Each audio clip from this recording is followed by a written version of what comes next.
gede bating gelem-gelono ing tanggane omah. Mambau ge aswajak bating trulung. Jarene wong tuwa-tuwa biyen. Lambange arep ana malih. Ya. Rasane ati ora kepenak.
Tripitaka arep dijual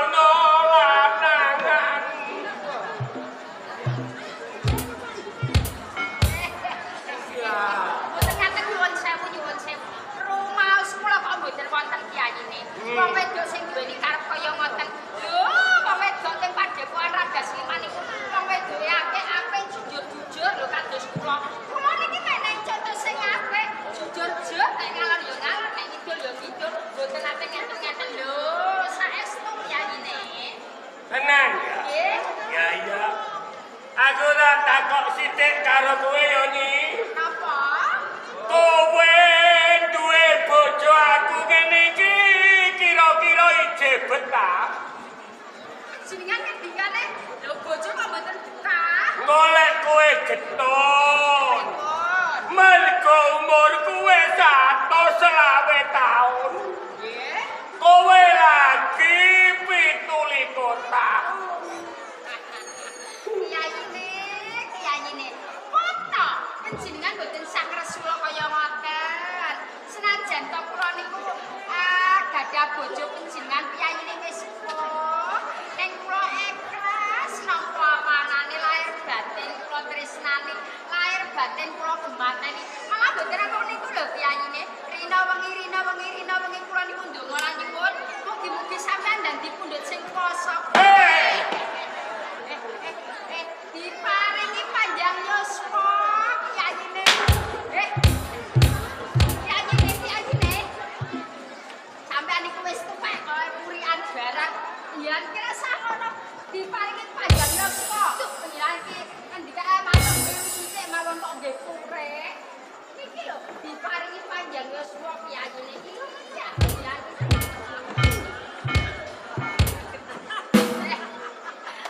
Boten monggo piyayine monggo. Diparingi.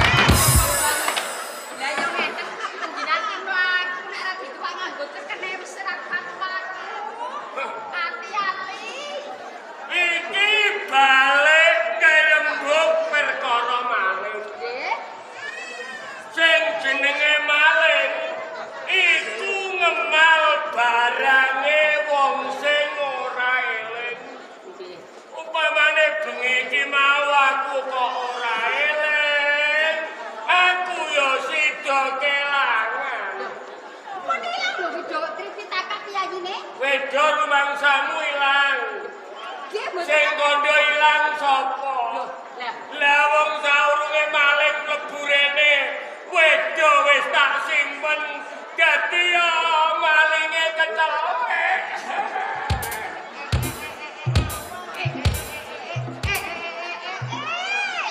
Jadi gede cilik kowe ngecak Parwayana. Sapenane kowe ngerti sapa malinge ya? Apa Parwayana? Aku ra wedi.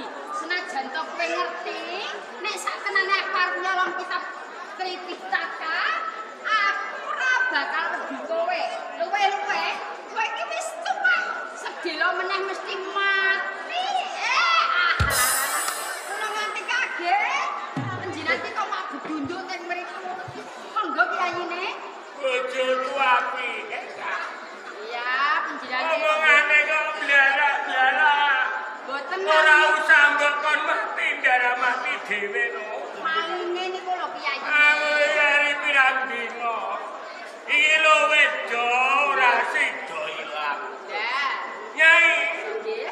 pancene sing jenenge menungso kuwi saya mundhak umur, saya ngurangi wibawa. Lah, Kejaba tenaga suda, wibawa uga suda tuladhane kaya aku. terus piyayine. Nalika aku ijeh rasa ora ana sing arep wani gegabah karo aku. Nanging bareng saiki aku wis tuwa, aku bakal disuyah. Nyatane arep ana wong sing milih wedo kang kuwi. Mergo aku wis tuwa, wedo arep tak warisno karo murid-muridku. Ngaten. Akeh murid sing pantes nampa warisan wedo. Mung bocah loro. Sinten piyayine? Siji Made Tantra Made Tantra. karo Udayana. Waduh, leres niku ngendika panjenengan piyayine. Mula aku njaluk cah loro undangan rene. Oh, ngaten. Sendika dawuh piyayine.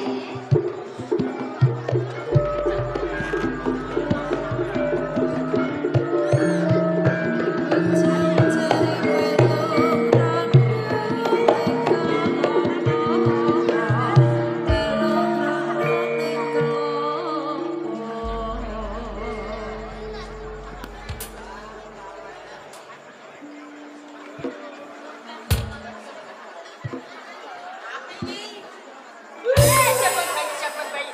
Lho penjenengan kan mboten ndang ngendikan. Ngono iki udah lapo.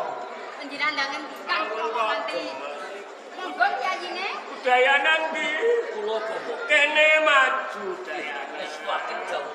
Aku nek nyawang kowe iki seneng.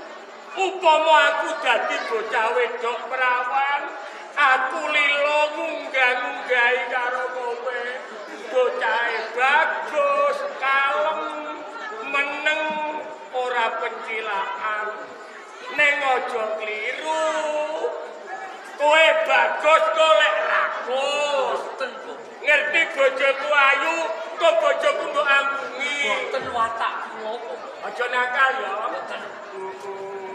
Apa Parwayana? Ana apa? Kula kinten murid-murid ing kadas iman iki kok mboten wonten. Murid ingkang badhe nyenengi bojone liyan. Ngono ya. Ning aku iku paling titen kok ta. Apa Wis do titeni ae. Janji ana bocah lanang, tandrane rambute kriwul irunge betek. Iku cara puting celungkah. Guru, Irung kula niku mbetet. Ning kula niku mboten celukak. lah sing ngarani kowe sapa? Iki ngene lho. Iki ngene. Wedo Tripitaka bakal tak wariske marang murid-muridku. Dene sing tak anggap pantes nampa warisan wedo. Mung bocah loro antarane Udayana lan Magetantra. Krana wedo iki mung siji, mung kowe kuwi bocah loro. Sapa sing ora nampa aja gelo. kyayine? Kula nyuwun kalih panjenengan. Piyambika dados bukit saipun iki nganggil. Panjenengan pirsani murid ingkang langkung dangu dados siswa dalem. Murid ingkang tetek anggon tanggung jawab. Kados Magetantra tok cer jios kawas-kawas Magetantra kyayine sami. Leres, leres. Magetantra niku jios sae. Ya. Piye-piye aku anut bojo. Nggih to? Ya, anut wong wedok. Bojo kok mboten dinut. Bojo kok ora dinut. Lah, nggih. Piye-piye tetep anut bojo. Nggih, kyayine. Atine do ditata. Wiwit saiki wedo Tripitaka tak warisno karo kowe.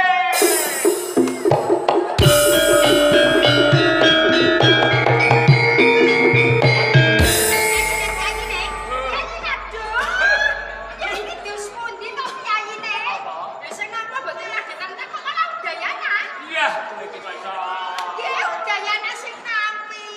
Kowe ya goro-goro ae.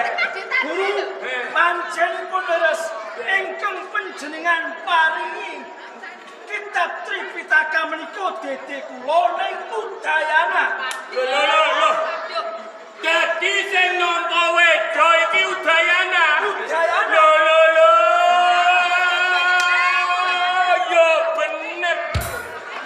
Yo bener kok acene arep tak wedo Udayana. Syukur dano tua-tua kok ijabah aku. Tak warisno Udayana.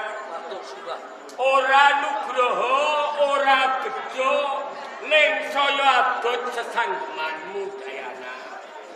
Kira tak wenehi wewenang buka saenggo nyinaoni isine wedo. Mengko bakal piguna kanggo awakmu dhewe lan bisa kanggo tetulung marang sama samane murid adhedhasar ikhlas ingkang tanpa pamrih. Oh, kadang nggih. Golek papan kang sepi wiwitana nyinaoni wedo Tripitaka tabaku. Lah ingaten sawetawis tambahing pangestu. Ingati-ati aja kaya bocah.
kandhane.